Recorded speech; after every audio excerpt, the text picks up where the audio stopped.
La navigation a évolué grandement dans les dernières années. On a appris à naviguer avec les cartes, le gyrocompas, le sextant. Mais le téléphone intelligent a tout changé.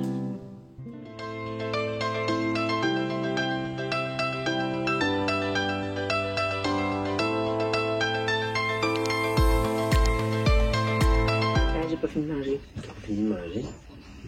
Ok. OK. J'ai même pas eu le temps de jouer. Mais joue. Ok.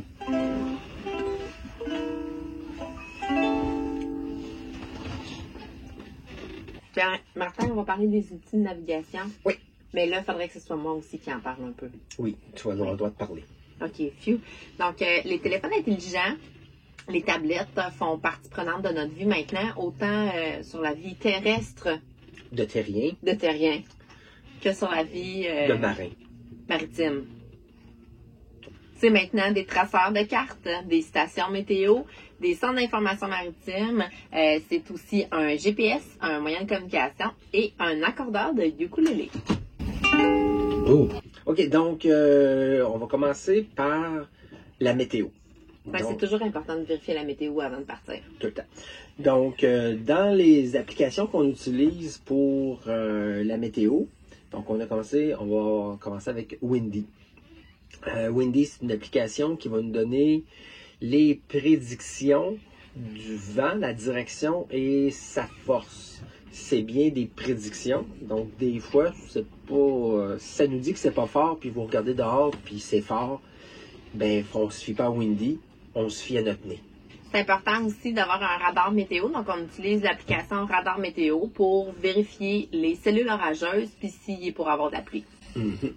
Donc, on utilise aussi via le iPad, le téléphone, le site d'Environnement Canada qui va nous donner tous les avertissements, les veilles météorologiques pour les secteurs maritimes qu'on a au Canada.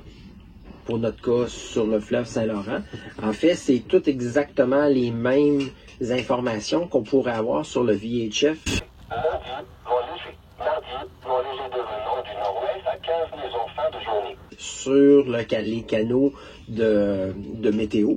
Par contre, c'est plus rapide parce qu'on le sait sur le canal météo sur le VHF, ben, des fois, si on manque une information, ben, ça peut prendre quelques minutes avant que ça revienne à cette information-là parce qu'il y a plein de choses à nous dire. Oui.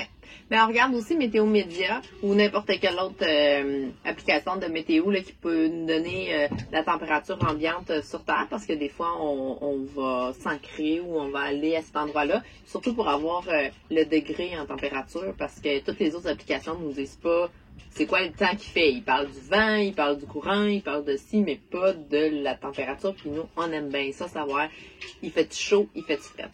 Pour savoir comment s'habiller. Les marées. Bon, nous sommes à Québec. À Québec, la marée, c'est important. Parce que, croyez-le ou non, le courant, il change de sens avec la marée.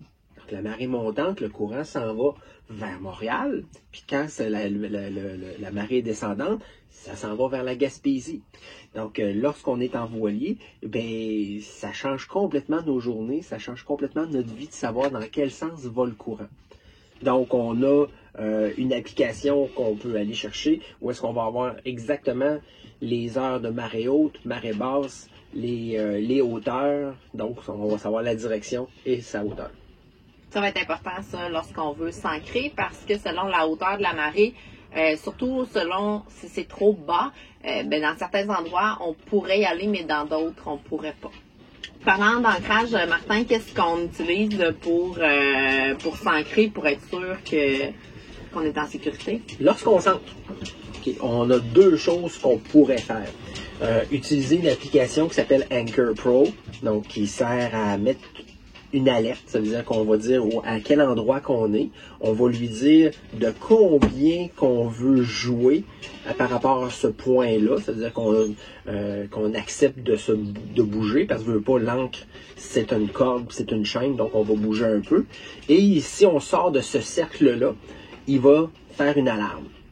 L'autre méthode serait l'instinct du capitaine. L'instinct du capitaine. Oh. Mais l'instinct du capitaine, pendant la nuit, c'est pas très bon. Donc, on aime bien mieux avoir une alarme. Quitte à se lever quand c'est pas nécessaire que de pas se lever lorsque ça l'est. On est rendu au traceur de cartes, Martin. Nous, notre traceur de cartes, comme il est appelant un GPS, là, mais oui, ça nous donne notre position, mais ça nous donne surtout notre position sur une carte. Puis le nôtre, il est mort. Mais on utilisait déjà l'année passée avec un iPhone l'application Navionics qui a des cartes maritimes à jour et avec le GPS du téléphone qui va nous donner notre position. Mais là, le GPS est mort, donc on a décidé que le téléphone allait devenir notre outil numéro 1. L'année passée, j'avais un iPhone SE. L'écran est tout petit. Cette année, j'ai un iPhone XR. L'écran est plus gros. Mais bizarrement, le GPS est moins bon dedans que dans le SE. Donc, on a décidé d'y aller avec mon vieux iPad Air. Donc, sauf que un iPad comme ça n'a pas de GPS intégré. Non. Donc, Martin est parti à la recherche d'un GPS Bluetooth et il a trouvé le Bad Elf, donc l'elfe maléfique, qui fait office de GPS, qui transfère les données sur l'iPad. Ça nous permet d'avoir notre positionnement et d'utiliser Navionics. Et ça, c'est le Bad Elf. Donc, c'est le GPS. Il se connecte Bluetooth avec le iPad. Donc, maintenant, on a notre position sur une carte. On a la direction et la vitesse à laquelle on avance. Avec tout ça, un bon case, donc un case de LifeProof et un support à iPad pour vélo. Je ne sais pas pourquoi on veut avoir un iPad sur son vélo, mais nous, ça fait bien notre affaire parce que ça tient bien sur notre donc, avec tout ça, l'affaire et ketchup. Et là, ça nous prend un profondimètre parce que malgré on connaît la profondeur de notre tirant d'eau, on connaît notre positionnement sur les cartes, ben il reste que on n'est jamais aussi sûr de combien d'eau il reste en dessous que d'avoir un outil qui nous le dit. Exactement. Donc, le profondimètre, il est placé vers l'avant du voilier. Donc, il nous donne en temps réel la profondeur qui est en dessous de notre voilier. Puis comme ça, on sait pas mal si on est en sécurité ou pas. Dernier outil qu'on utilise, c'est le GPS, pas le GPS, mais le VHF, 3 lettres, mais pas tout la même affaire.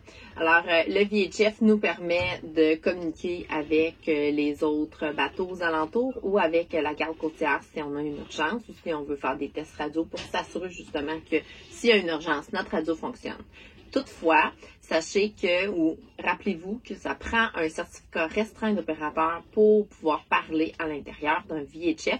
Mais si on n'a pas de VHF, on peut utiliser maintenant, parce que le téléphone remplace tout, on peut utiliser le étoile 16 et rejoindre quand même Québec Radio Garde Côtière. Ça fait pas mal le tour de toute notre électronique. Avec tout ça, on est en sécurité. On fait de la navigation de plaisance et c'est plaisant. Et on est correct avec ça. Dans le prochain épisode, on en découvre plus sur le pont de Québec.